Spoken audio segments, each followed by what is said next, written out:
rapidement, j'ai commencé à voir Franz Kafka comme une espèce de solution à la crise de désinformation. Je m'explique. Toutes ses œuvres sont imbibées de doutes. Et quand tu doutes de tout, ben là, tu peux tomber dans une espèce de nihilisme très problématique, où est-ce que si tu crois plus à rien, mais tu es soudainement, d'une certaine manière, plus enclin aussi à croire encore plus de désinformation, parce que tu te dis, bon, là, les nouvelles, c'est plus vrai, les journaux, c'est des menteurs, t'sais.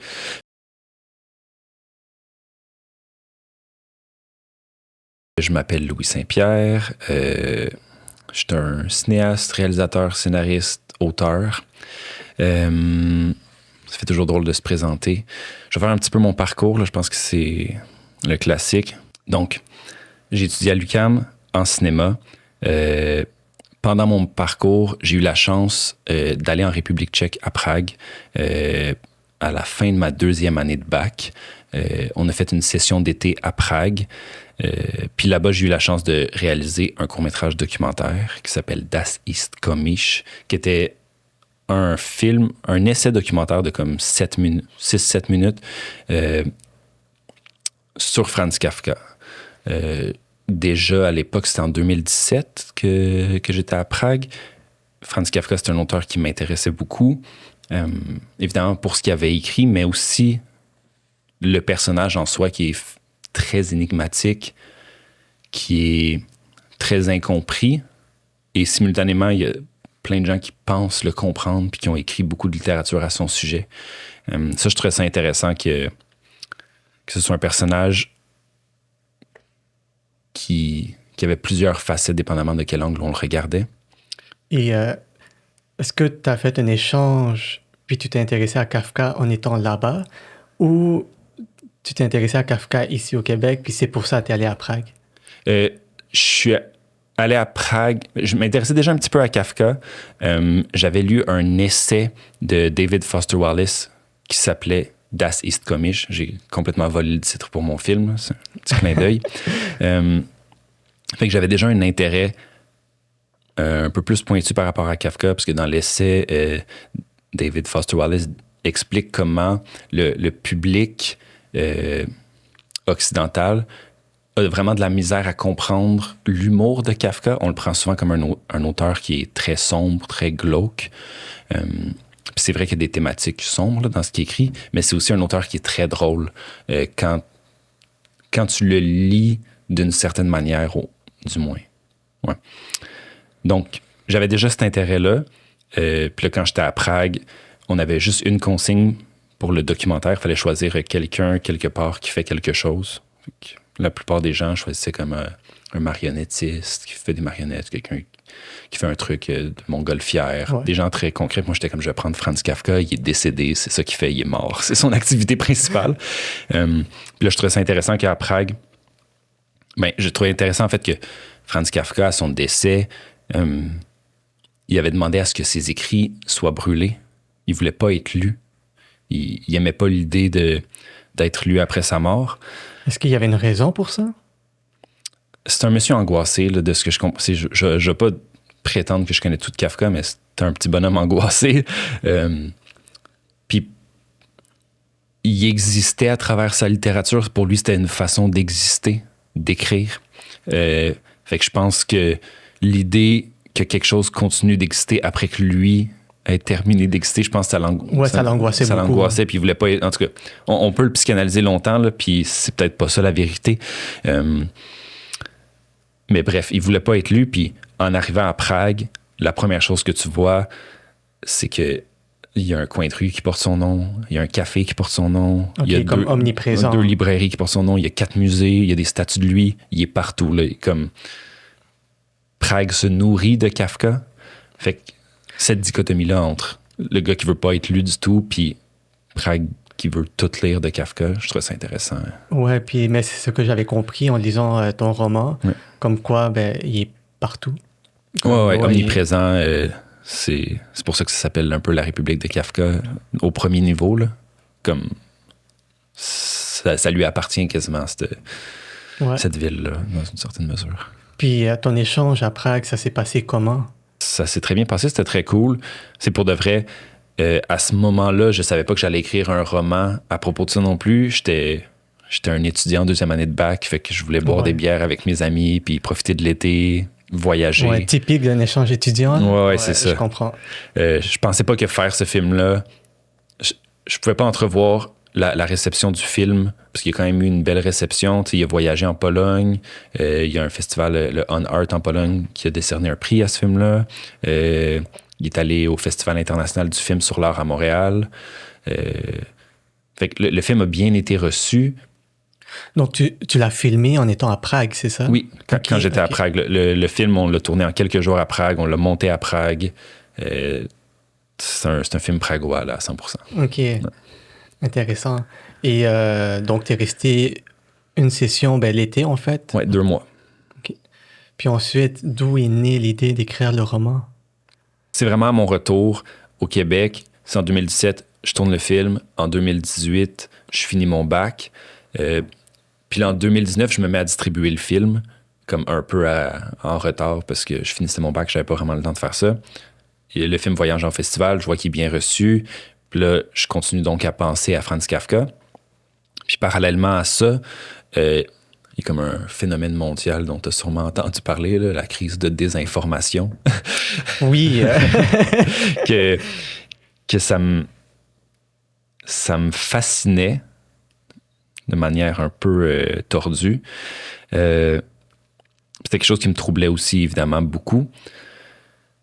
Puis, rapidement, j'ai commencé à voir Franz Kafka comme une espèce de solution à la crise de désinformation. Je m'explique. Pour moi, de ce que je comprends, le problème de la désinformation, c'est que les gens sont convaincus de savoir ce qu'ils savent. On est tous des petits êtres humains avec nos idées, puis on croit que nos idées sont nécessairement les bonnes, puisque ce sont les nôtres. Fait que la subjectivité humaine, elle se base sur cette certitude-là. C'est ce qui nous permet un peu d'agir dans le monde. Puis la désinformation, je joue sur ça. Ça te dit, t'es certain que X, Y, Z, ben voici plus de X, plus de Y, plus de Z, même si c'est pas la vérité, puisque tu y crois déjà, t'en manges de plus en plus. Puis Franz Kafka, c'est un auteur parce que toutes ses œuvres sont imbibées de doutes. Fait que ce doute-là, cette idée qu'on peut peut-être être sûr de rien, venait pour moi pallier à un problème que la désinformation exacerbait, on va dire. Je sais qu'avec la désinformation, par exemple, quand on publie une fausse nouvelle, ça se propage beaucoup plus vite qu'une nouvelle qui est... Ouais, c'est souvent plus sensationnaliste. Ouais, fait exactement. C'est facile à share. C'est ça. Donc, tu sais, même qu'on essaye de déconstruire une fausse information, ben, le fait que tout le temps que tu prends pour faire ça, ben, il y a déjà d'autres fausses nouvelles qui se propagent. Ouais. C'est plus facile de fabriquer des mensonges que de trouver la vérité, ça, c'est sûr. C'est ça. Donc, là, tu dis, avec le travail de Franz Kafka, c'est ce doute, le fait de se questionner qui peut pallier à ce problème. Dans une certaine mesure, puis ce que je trouvais intéressant, plus je me posais la question, parce que là, c'est un peu réducteur de dire, bon, Kafka, c'est le doute, donc problème réglé. Ouais. Mais après ça, le problème du doute en soi, c'est que quand tu doutes de tout, ben là, tu peux tomber dans une espèce de nihilisme très problématique, où est-ce que si tu crois plus à rien, mais tu es soudainement, d'une certaine manière, plus enclin aussi à croire encore plus de désinformation, parce que tu dis, bon, là, les nouvelles, c'est plus vrai, les journaux, c'est des menteurs, Fait que, il y a comme une fine ligne sur laquelle il faut essayer de marcher. Puis, là, ça me fait penser à une citation de Franz Kafka là, qui dit, je vais paraphraser un peu mal, là, mais comme la ligne de la vérité est pas faite pour être marchée dessus, mais est plus là pour nous faire trébucher. C'est comme une corde très à ras le sol. C'est quelque chose comme ça. Je paraphrase mal, là, mais cette idée-là de que la vérité, c'est un peu une chose qui nous fait trébucher sans cesse. C'est quelque chose qui surplombe le roman, là, qui est un peu partout dans La République de Kafka, cette idée-là que on peut progresser d'erreur en erreur, Ouais. puis que la vérité, c'est une chose qui nous fait trébucher plus qu'autre chose aussi. En tout cas. Ça permet de questionner un peu nos réalités. Ouais, je pense que c'est... Je saute comme à la dernière question qui est dans notre plan de match pour aujourd'hui, mais c'est un peu ça, comme l'expérience du livre La République de Kafka. L'objectif, c'est de donner au lecteur un texte à travers lequel il va falloir qu'il doute. Le lecteur doit douter, doit apprendre à douter, puis doit apprendre à aimer être dans le doute. Je pense. Pour moi, ça, c'était important. À cause des chambres d'écho, à cause de la facilité avec laquelle on peut se convaincre soi-même qu'on a raison. Ça peut être dangereux. Comme quand les sociétés en général, comme on peut le voir un peu partout dans le monde, se convainquent eux-mêmes qu'il y a des solutions faciles à des problèmes complexes parce qu'il y a des figures autoritaires qui leur disent « Moi, j'ai la réponse, la voici, pas de question ». Ça mène jamais à des belles choses, tu sais. Ouais. Fait que de cultiver le doute, puis de cultiver un certain confort dans le doute, puis dans l'incertitude qui est absolument inconfortable. Tu as toujours l'impression d'être assis entre deux chaises quand tu doutes, mais d'assumer cette position-là comme une position subjective, rationnelle, de dire hey, c'est plus rationnel de savoir qu'on n'est pas tout à fait rationnel, puis qu'on peut pas être sûr de tout, puis c'est correct. Puis que si on fait preuve un peu d'empathie à essayer de se comprendre les uns les autres, il y a peut-être quelque chose à faire, là, je sais pas. Ouais. Puis aussi, c'est important de réaliser qu'on a des biens conscients. Ouais. Et ça, Ouais. ça, on pourrait en parler longtemps. Pas moi, là, mais oui. C'est ça. Les autres, ouais. Mais la question que je me pose, c'est pour écrire ton roman, est-ce que tu as dû faire comme 1001 recherches sur Kafka? Est-ce que tu as dû lire comme plusieurs biographies, plusieurs analyses? Oui. Ben, comme je veux. Parce que ça, c'est une question qu'on me pose souvent. Puis moi, j'ai tout le temps peur que les gens se disent OK, mais si je connais pas Kafka, je peux pas lire La République de Kafka, alors que, je le répète, le protagoniste connaît rien non plus sur Kafka. C'est un peu comme Harry Potter qui arrive dans le monde magique qui connaît rien sur la magie. Fait que vous allez vous en sortir si vous connaissez rien sur Kafka. On peut suivre ce livre-là sans problème. Pour ma part, oui, j'ai fait énormément de recherches.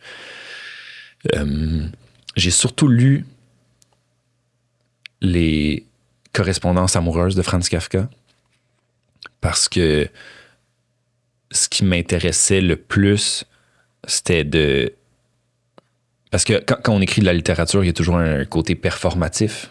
Quand on écrit des lettres amoureuses aussi, là, mais un différent niveau de performance.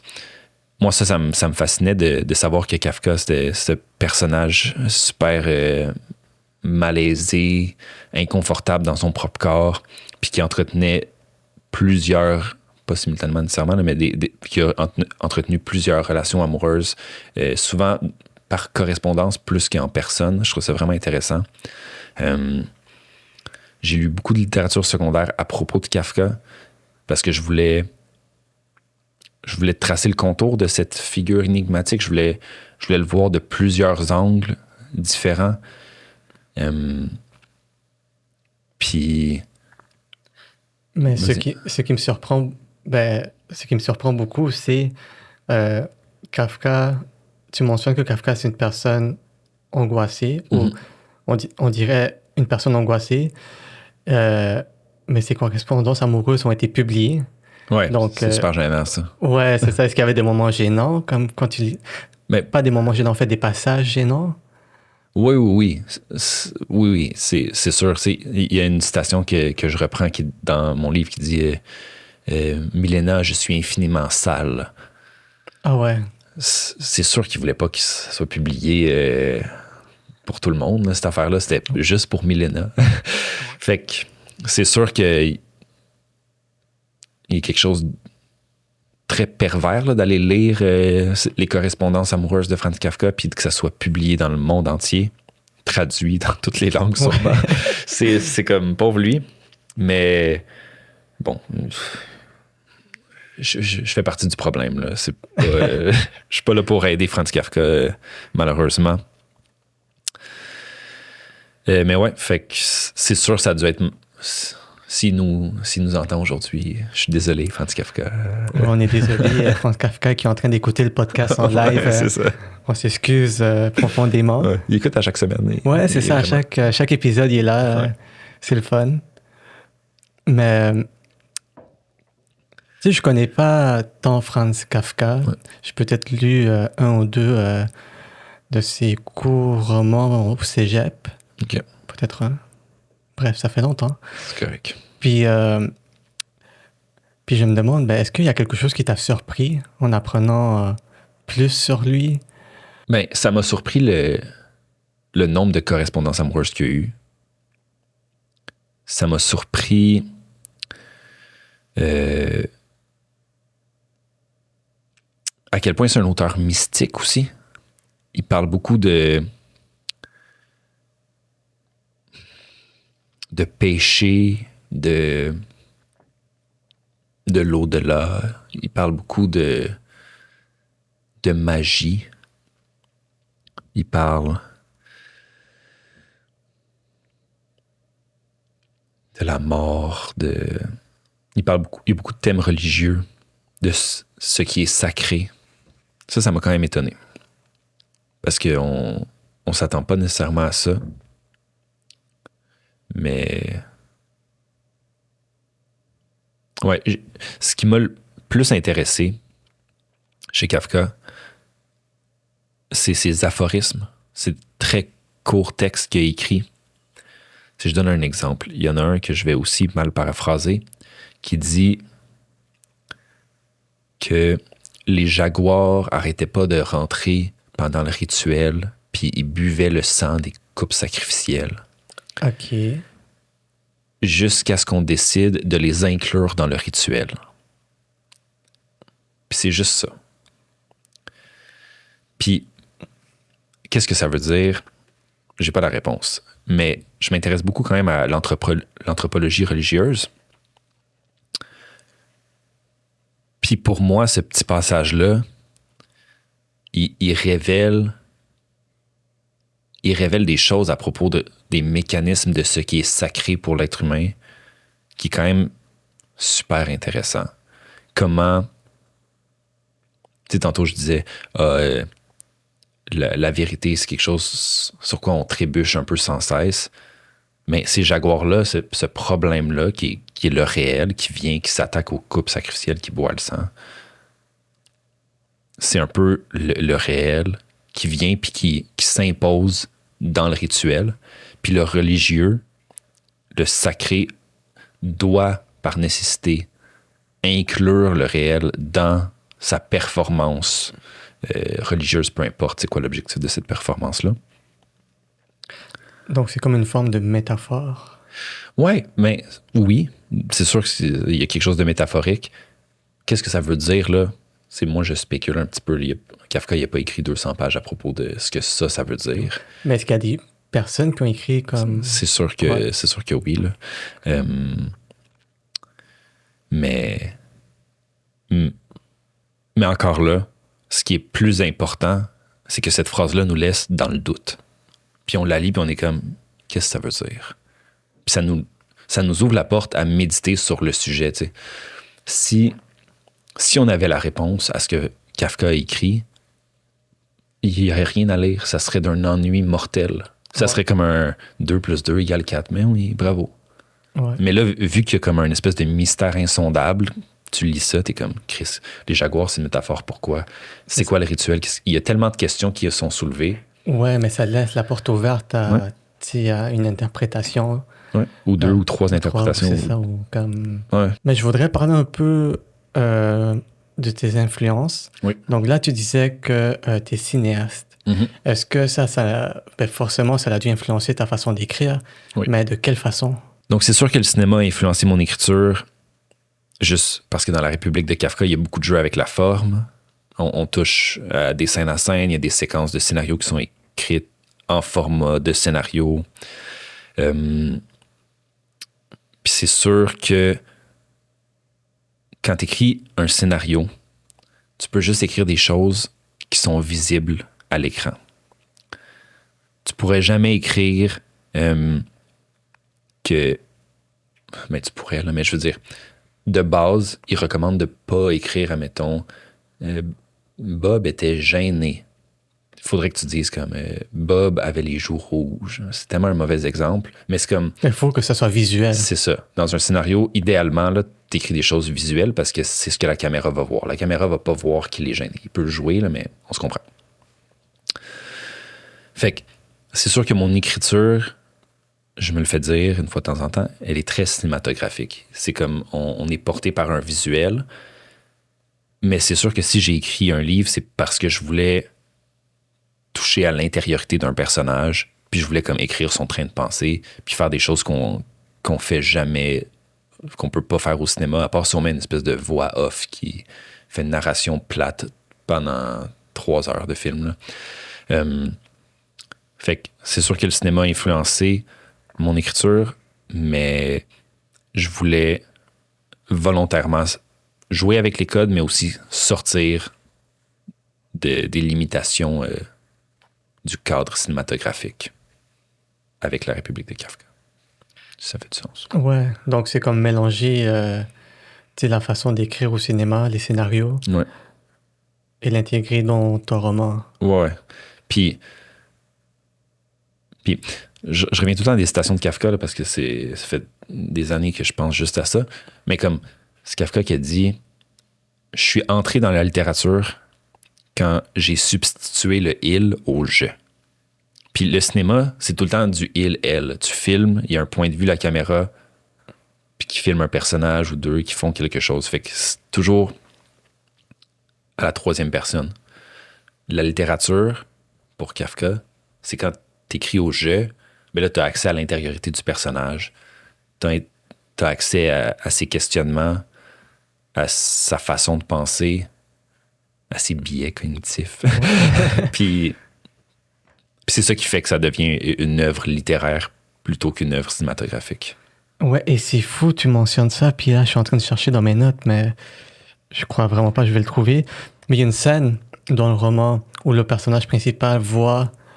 comment s'appelle la femme, là? C'est Jude ou Sophie? Oui, qui est en train de parler avec quelqu'un, mais il sait Oui. pas c'est qui. Oui. Ok. Oui. Donc, Sophie est en train de parler avec quelqu'un, puis oui, c'est ça. le protagoniste ne sait pas avec qui elle parle. Ouais. Oui, mais après, plus tard, il y a une scène où c'est lui. Ouais, on rejoue la même scène, Ouais, mais là, c'est lui qui parle avec Sophie. c'est ça. Toute la narration est différente, mais les réponses que Sophie lui donne sont exactement les mêmes. Exactement. Ouais. Et est-ce que c'est ça, tu voulais dire que quand lui regarde, c'est comme le il, Ouais. mais là, c'est le je? 100%. OK. La clé du livre est entre tes mains. Mon Dieu, je viens de comprendre. Mais parce que c'est... tu sais, c'est une question que je voulais te poser. J'étais comme, est-ce que c'est lui ou c'est pas lui? Est-ce qu'il a halluciné? Puis là, ça me faisait douter. Puis, mais t'as bien joué ton jeu, justement, de nous faire douter. Ouais, c'est... Le protagoniste doute, toi tu doutes. Ouais. Écoute, moi, en tant que le gars qui a écrit le livre, je doute aussi. Ouais. J'ai pas la réponse. Puis je voulais écrire un livre qui, même moi, quand je le relis, parce que là, c'est sûr, je l'ai lu 1 million de fois, mon livre, là, pendant l'écriture, pendant l'édition. Mais là, quand tu l'as en format physique, c'est sûr que je voulais le relire encore. Puis moi-même, je redécouvre des incongruités, des choses qui font pas du sens. Puis je suis tellement heureux de voir ça faire. Je me dis, OK, ça marche pas. Il a dit ça, mais OK, il a menti. Puis je redécouvre le texte aussi. Puis il y a plein de petits trucs comme ça où est-ce que moi-même, je suis pas sûr. Là. Est-ce que le protagoniste, il a imaginé ça? Est-ce que c'est une projection que lui a inventée pour nous faire croire que c'est ça qu'il voit? Il y a tellement de niveaux de lecture possibles. Puis c'est sur ce terrain-là que je voulais jouer. Je voulais qu'on... À l'écriture, je doutais. Je voulais que le lecteur doute. Je voulais pas de réponse facile. Je trouve qu'il y a trop pour moi, une réponse facile, c'est du fascisme. Là. C'est comme, oui, non, il n'y a pas... Ça me fait très peur, les réponses faciles. Ouais. Alors que là, ben, ça nous permet d'interpréter, Ouais. de se questionner. Oui, ça nous révèle beaucoup plus de choses à propos de nous-mêmes. Une lecture qui nous donne pas toutes les réponses, selon moi. Ouais. Et quelque chose que j'ai beaucoup ressenti aussi dans la lecture du roman, c'est l'angoisse ou l'anxiété. L'anxiété Ouais, du... je voulais que ça soit une espèce de thriller aussi, fait que je suis content que tu dises ça. Ouais, mais c'est ça, il y a comme... Mais le protagoniste...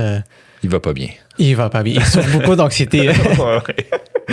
Ouais, je pense qu'il veut pas trop le dire, mais ça va pas. Ouais, Ouais, c'est ça. Je lisais, puis j'étais comme, est-ce qu'il est en train de faire une crise d'anxiété? ouais, sur 300 pages. Ouais, c'est exactement. C'est comme... Puis en plus, il boit beaucoup d'alcool. Oui. Notamment, juste dans la première moitié du livre. Comme le gros gag du livre pour moi, c'est qu'il boit beaucoup d'alcool dans la première moitié du livre. Puis là, il est comme, OK, je vais être sobre, j'arrête de boire. Puis là, la deuxième moitié du livre, quand il est sobre, ça dérape pour de vrai. Puis là, ça devient incompréhensible. Fait que ça me fait beaucoup rire de penser que c'était pas l'alcool son problème. Là. Non, c'est autre chose. Il y a autre chose. C'est comme trop facile de dire, il est sous, c'est pour ça qu'il est mélangé. Après ça, il est à jeun. Est-ce qu'on comprend plus rien? Non, c'est ça. Ça me fait beaucoup rire, ça. Ouais. Mais ça, je l'ai ressenti. J'étais comme, Ouais. mon Dieu, je voudrais pas... je crois on souffre tous un peu d'anxiété à certains moments de notre vie. Ouais. Peut-être pas toi, mais tu sais... Non, mais je veux dire, tantôt, je t'attendais dans le stationnement, j'étais comme... c'est normal, tu sais. Ouais. Mais pour continuer dans cette lancée, justement, c'est un peu tes influences. Ouais. Bien sûr, tu étudié au cinéma, Ouais. mais est-ce qu'il y a des œuvres, ou est-ce que ce soit littéraire ou cinématographique, qui t'influencent dans la production, dans ta production artistique? Absolument, c'est sûr. Un que je dois absolument mentionner, c'est Patrice Lessard, un auteur québécois, notamment écrit le roman Nina, que j'avais lu au cégep, que j'avais beaucoup aimé. C'est un roman labyrinthique où on suit un personnage qui s'en va chercher son frère à Lisbonne. Il rencontre... Tout ce qu'il sait de son frère, c'est qu'il s'était fait une copine qui s'appelait Nina. Puis là, il rencontre une fille qui s'appelle Nina, mais c'est pas la même Nina, mais t'es pas sûr. Puis là, il se perd à Lisbonne en essayant de chercher son frère. Une espèce de roman labyrinthique avec un narrateur qu'on n'est jamais sûr s'il dit la vérité ou pas. Quand j'ai commencé à écrire La République de Kafka, je me demandais... Je savais que c'était un projet... J'avais de l'ambition, j'étais comme, je veux que ce soit vraiment bon, puis je voyais... Je savais pas du tout où l'histoire allait, mais je savais que ce livre-là existait d'une certaine manière, puis qu'il fallait que j'aille le chercher. Puis, mon ventre avait beaucoup de bruit. Donc, je savais que ce roman-là, il existait dans une certaine mesure. Je le décrivais comme une espèce de nuage noir au-dessus de moi. J'étais comme, ce livre-là, à propos du gars qui va faire un film sur Kafka, je sais qu'il y a un livre. Ouais, mais c'est ça. Est-ce que dès le début, tu avais déjà tout un plan? Non. Ou c'était vraiment sur le feeling? J'avais un feeling très fort que ce livre-là existait. OK. Je savais qu'il y avait un récit du gars qui allait faire un film sur Kafka à Prague puis que ça virait mal. J'étais comme ça, je sais qu'il y a quelque chose à faire avec ça. Puis, fait que là, je me demandais, qui peut m'aider avec ça? J'avais besoin d'un mentor pour comme m'épauler, pour me dire, ça fait-tu du sens ce que j'essaie de faire? Fait que là, je faisais le tour de mes livres que j'avais aimés, puis je suis retombé sur Nina, puis en l'ouvrant, puis en le relisant un petit peu, je me suis rendu compte que tout ce que j'aimais, tout ce que j'avais le goût de faire, je l'avais volé, 100% volé à Patrice. Fait que j'étais comme, ben là, c'est à lui qu'il faut que je parle. Là, j'ai contacté mon ancien prof du cégep. J'étais comme, comment on avait fait pour rencontrer Patrice à l'époque, parce qu'il était venu nous parler en classe. Il était venu en classe. Oui, c'est ça. Fait que j'avais une édition signée de lui, là, comme de 2014, 2015. Je me trompe peut-être sur les dates, là. 2015 peut-être. Puis, ma prof de cégep m'avait dit, c'est un de mes bons amis. Puis là, j'étais comme, OK, mais j'ai un courriel. Je vais écrire un courriel. Il faut que tu lui envoies. Puis, j'avais écrit à Patrice, j'ai une idée de livre. J'avais écrit quelques chapitres. J'y avais envoyé une couple de chapitres. J'étais comme, c'est ça que je veux faire. Nina, c'est c'est tout. C'est tout. Ouais. Puis j'ai rencontré Patrice. Ok, t'es partant de t'aider. Au début, il m'a dit non. Maudit. Ah ouais? Ouais, au début, il était comme, c'est beaucoup de travail. Puis je le comprends aussi, là, c'est. Il y a quelqu'un que tu connais pas qui est comme, hey, tu veux-tu m'aider, tu veux-tu me mentorer pour l'écriture d'un roman? Tu peux être comme, je sais pas, je vais y penser. Mais finalement, il est tombé sous le charme du roman. J'ose croire. Puis il a décidé d'accepter d'embarquer dans l'aventure. Puis il m'a beaucoup aidé. Il a lu et relu le texte en me disant ce qui marchait pas surtout. Fait que ça, c'est sûr, c'est une influence majeure pour mon écriture. Puis il y a aussi Le Pingouin de Andrei Kourkov, qui est un auteur ukrainien, qui est un livre fabuleux que je recommande absolument. Le Pingouin, tu vas voir à quel point ça ressemble à la République de Kafka. Je suis vraiment un voleur, là, dans le fond. Tout ce que je fais, je le glane à gauche puis à droite. Ouais. Le Pingouin, ça raconte l'histoire d'un auteur un peu mal barré, un peu pauvre. Puis dans la ville où il vit, tout va mal. Ils sont en grosse récession. Puis le zoo local ferme. Puis ils n'ont pas moyen de nourrir les animaux, fait qu'ils demandent aux gens de prendre les animaux qu'ils peuvent prendre. Lui, il se retrouve à prendre un pingouin qui s'appelle Misha. Ah ouais. Fait que là, il vit dans son petit appartement dégueu avec son pingouin. Et... Ok, donc il se retrouve avec un pingouin chez lui. Ouais. Nice. Ouais, pose pas de questions, il vit avec un pingouin, c'est ça l'histoire. Puis là, lui, ce qu'il écrit, il écrit des textes, comment qu'on appelle ça, des textes pour quand les gens meurent, là. Quoi, des avis de décès? Ouais, il écrit comme des avis de décès. Fait que cet auteur paumé-là, sa job, c'est d'écrire des avis de décès dans le journal. Puis là, il finit par se rendre compte que, oui, parce que son boss, il lui dit, est-ce qu'on peut emprunter ton pingouin pour des enterrements? Parce qu'il a l'air à porter un tuxedo, on trouve ça bien charmant. C'est un peu nébuleux, tout ça. Fait que lui, il est comme, ouais, ça me fait une autre source de revenus, c'est parfait. Ok, donc mon pingouin, il loue est son bien pingouin. content. Mais peu à peu, il se rend compte que les avis de décès qu'il écrit, en fait, c'est comme le hit list de la mafia qui utilise ses avis de décès pour savoir qui allait assassiner, genre les figures politiques. Fait que un artiste qui se fait embarquer dans une espèce de machination dangereuse, c'est 100% comme l'idée volée de là. Ok. Là, moi, c'est complètement différent, mais c'est complètement similaire aussi. Là. Avec le réalisateur qui arrive à Prague, la résidence artistique, qui sont comme, viens faire un film sur Franz Kafka, mais qui vont utiliser son film c'est ça. de manière pernicieuse. Ouais. C'est de là que l'inspiration vient. Le Pingouin d'Andrei Kourkov, c'est un grand roman. Ok, puis je sais pas pourquoi, mais je suis tellement intrigué par l'histoire du pingouin aussi. Donc, le pingouin, c'est-tu un personnage central ou quoi? Oui, le Pingouin il est là tout le long. Puis, mais là, attends, là, mais on tombe dans les divulgateurs. Va-tu pouvoir couper ça au montage? Ouais, vas-y. Je vais te le dire parce qu'il faut l'intéressant parce que ça aussi, c'est 100% volé. OK, on revient là. Donc, on est de retour après... Un moment de divulgateur. Exactement. Désolé, vous pouvez pas écouter ça. Lisez le livre. Allez vous acheter une copie de La République de Kafka. Lisez le livre. Écrivez-moi. Je vais vous en parler. Vous allez voir, c'est du bonbon. Donc oui, on est de retour. Donc, on a parlé de Kafka. Oui. On a parlé de ton roman, de tes influences littéraires.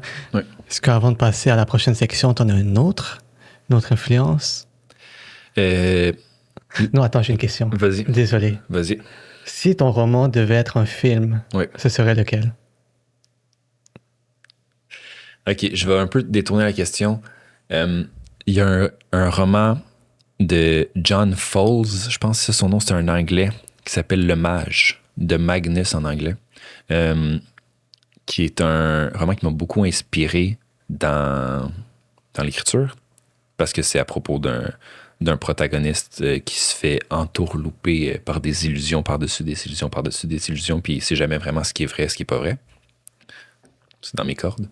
Puis ils ont fait un film de ça avec Michael Caine, je pense, qui est très mauvais. C'est pas un bon film. Fait que je voudrais que mon livre, ce soit ce film-là, mais en mieux. OK, version comme améliorée. Ouais, parce que c'est comme un peu boboche comme film. Puis c'est dommage, là, mais c'est le genre de livre qui se prête très mal à une adaptation cinématographique. Fait que le film est mauvais, le livre est très bon, mais j'ai quand même un plaisir à regarder ce film-là. Ouais, comme un péché mignon. Ouais, ouais. Mais tu es cinéaste, tu es réalisateur. Est-ce que tu as envie de comme que ton roman devienne un film? Oui, j'aimerais vraiment faire une adaptation, mais ça serait une adaptation, ça serait... T'as lu le livre, là, c'est pas adaptable, là, dans une certaine mesure. C'est comme... Comment tu fais pour adapter ça? Je sais pas. C'est un gros casse-tête. Hein? Ouais, ouais. J'ai pas la réponse. J'espère un jour avoir le privilège de me poser ces questions-là, mais c'est sûr que ça serait le fun de faire une adaptation parce que ça serait un objet complètement différent. Ça pourrait pas être comme le livre. Ça serait inspiré, mais comme... Ouais. Mais il faudrait une réécriture pas complète, là, mais le livre joue tellement avec des codes cinématographiques que instinctivement, on se dit, OK, mais ça doit être facile à adapter parce que c'est déjà écrit en scène avec des dialogues, mais comme... Mais non. Ça prend des détours puis des raccourcis qui sont des raccourcis narratifs qui fonctionnent en littérature.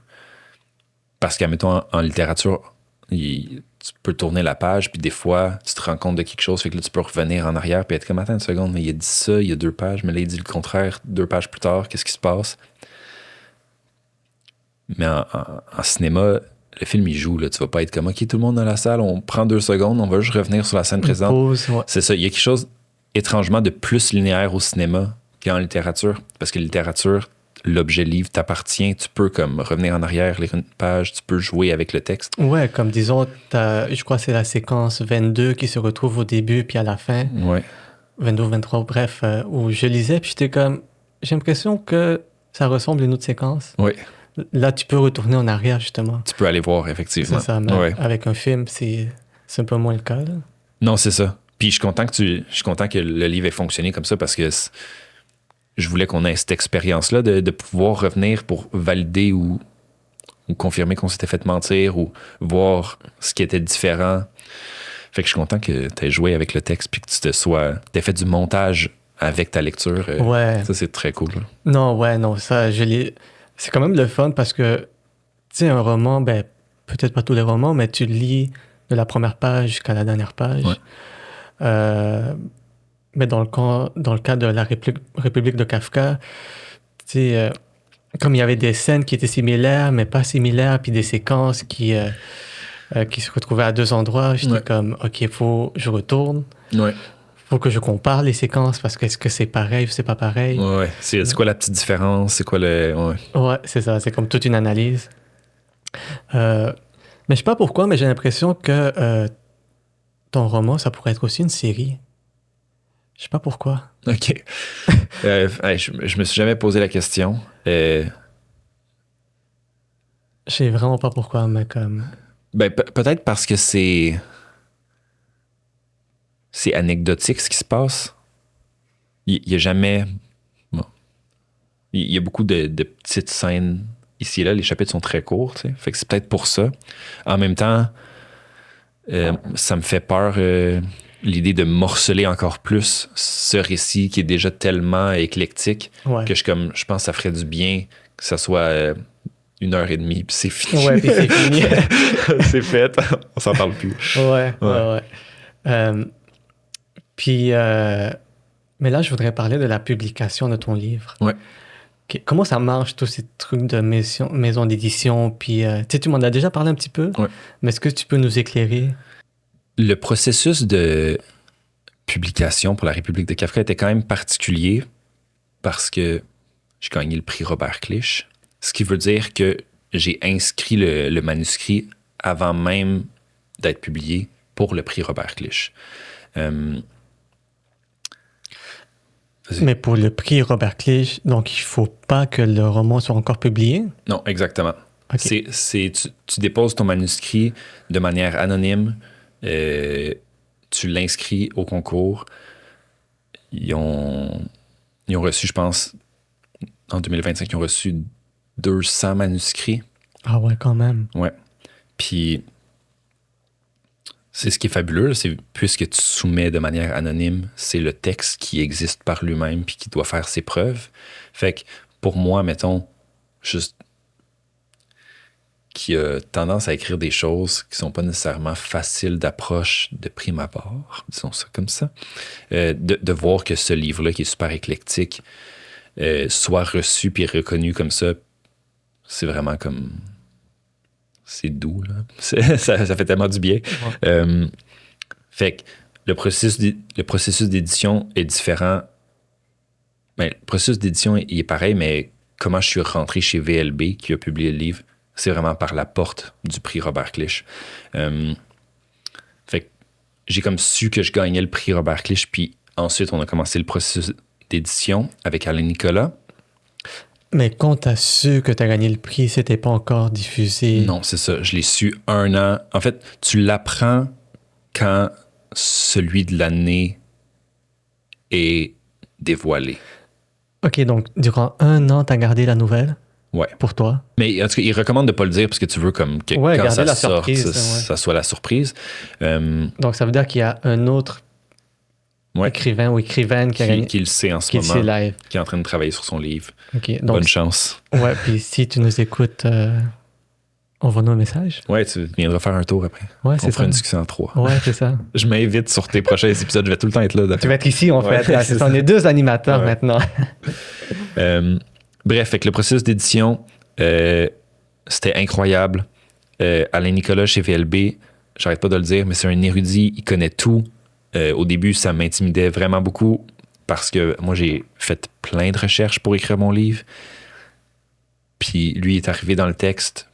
Il savait des choses que je savais pas. Puis il était comme, toi, tu pensais à ça. Sur Kafka? Ou Sur comme... Kafka, sur l'histoire de l'Europe au 20e siècle, sur la République tchèque, sur l'URSS. Il y a tellement de sujets qui sont abordés dans le livre. Ouais. Il en savait beaucoup. Puis c'était le fun de sentir que j'étais entre de bonnes mains. Puis c'était aussi un peu effrayant d'être comme, oh my God, ce monsieur, il sait tout. Mais il est super sympathique. Puis le processus d'édition était le fun. Au début, c'est un éditeur avec qui j'avais jamais travaillé, évidemment. On apprend à se connaître. Fait que là, au début, il met des petits commentaires comme, ah, c'est ton texte, mais cette phrase, on pourrait peut-être la retravailler. Puis là, à la fin, genre, après 6 mois d'édition, il est comme, Louis, personne pense comme ça. Coupe cette phrase-là. Ah ouais. Vraiment. C'est straight, comme, ouais. direct. Fait que ça, c'était vraiment le fun de faire ce chemin-là parce que c'est tellement bénéfique pour un texte d'avoir plus qu'une tête qui pense, qui regarde le texte de différents points de vue, puis je sentais qu'il comprenait le texte, qu'il allait pas être comme « Ah, il faut couper ça parce que ça se dit pas des affaires de même » ou je sais pas. Il y a des passages dans le livre qui sont grinçants, qui sont comme « Oh, OK ». Mais il comprenait pourquoi c'était là, que ça avait une valeur narrative. Fait que j'avais vraiment confiance en lui. Puis quand on était rendu à la fin du processus, puis qu'on coupait des passages complets, parce que souvent j'avais tendance à surexpliquer parce que j'avais peur de pas être compris. Ouais. Ben là, c'était rendu libérateur à la fin, là, de juste comme chop, on coupe, on a réduit le texte. Donc le roman était plus long alors? Ouais. On a coupé 10 000 mots au total. OK. Ce qu'il m'a dit, c'est à peu près normal. Ouais. De comme d'épurer un texte. Ça l'a mis en forme, le texte. Ouais, c'est ça. Donc c'est comme une trentaine, quarantaine de pages environ? Ou 10 000 mots, c'est peut-être quelque chose comme ça. Okay. Je pourrais pas faire le calcul comme ça, mais ouais. c'est 10 000 mots. Là. Okay. Écrivez 10 000 mots à la maison, coupez-les, vous allez voir c'est quoi. Coupez 10 000 mots. Moi, ben, j'ai fait En fait, je me rappelle qu'à l'université, 300 mots, c'est une page. Ouais. Donc là, j'étais comme 300 fois 3, 900 fois... Bref. Ouais, je comprends. Ouais. OK, sens. Quand même. Et donc là, c'est ça. Le processus d'édition est particulier, différent. Et tu le savais 1 an d'avance. Là, quand c'était publié, est-ce que tu t'es senti comme libéré? Tu peux enfin en parler? Ouais, c'est sûr que il y a rien de mieux que de parler d'un livre qu'on a écrit, là. Ça fait tellement longtemps que que je fais juste y penser, puis que j'en parle à ma blonde tous les soirs, à rendre du travail, puis là, je suis comme, fait que là, dans cette scène-là, il se passe ça à cause de ça. Puis là, elle est comme, OK, elle est pas tannée, là, mais elle est bonne. Ouais. Merci, Clémence. Shout out. Fait que là, de pouvoir en parler comme ça ouvertement, puis avec des gens qui ont lu le livre, c'est vraiment le fun de voir comment cet objet étrange-là, cet ovni littéraire, tel que certaines personnes l'ont décrite, est reçu, puis est compris ou pas, tout à fait. Tu sais, mon père l'a lu. J'étais super content. Mon père, c'est pas un grand lecteur. Puis il était comme, je l'aurais pas lu si c'était pas toi qui l'avais écrit. Okay. Mais il l'a lu, puis il a compris certains aspects, puis il était comme ça, j'ai pas compris. Puis j'étais comme, c'est parfait, c'est tellement ça, l'expérience du livre. C'est d'apprendre que c'est correct de pas tout comprendre, puis de pas avoir la réponse à tout. Bienvenue dans la vie. Là. C'est ça. On se fait des illusions quand on pense qu'on sait tout.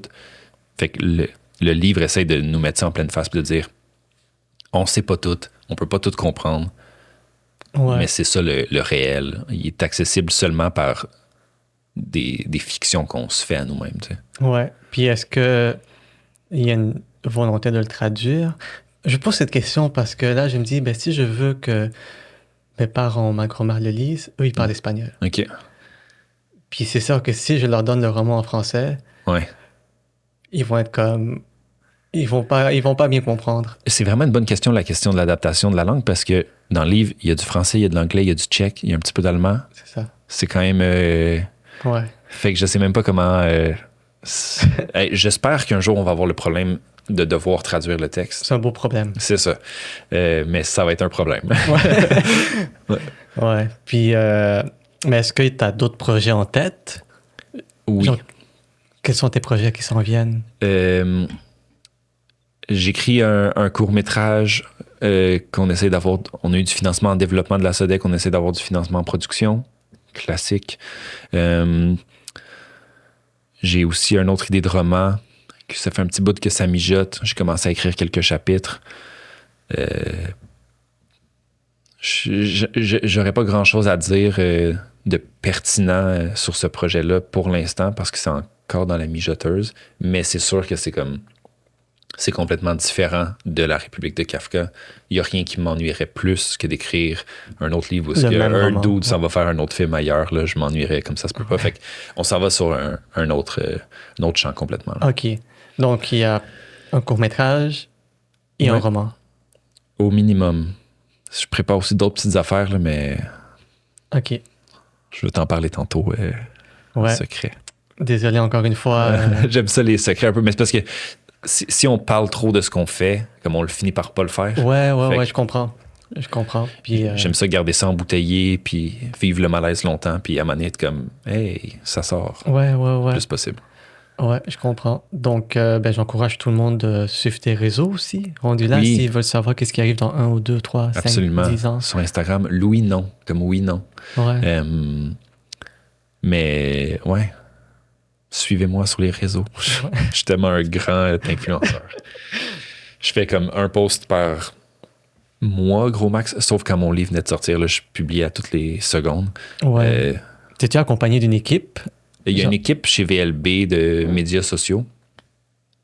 Mais c'est moi qui gère ma propre page Instagram. Il n'y a pas de... OK. Fait que c'est très amateur. OK. Ouais. Mais j'ai encore d'autres questions à te poser, mais on pourra en parler plus tard. Oui.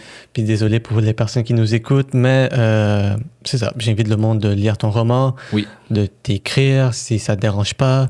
N'importe quoi, n'importe quand. Ouais, c'est ça. Donc, merci beaucoup d'être passé ici, puis on va continuer la conversation.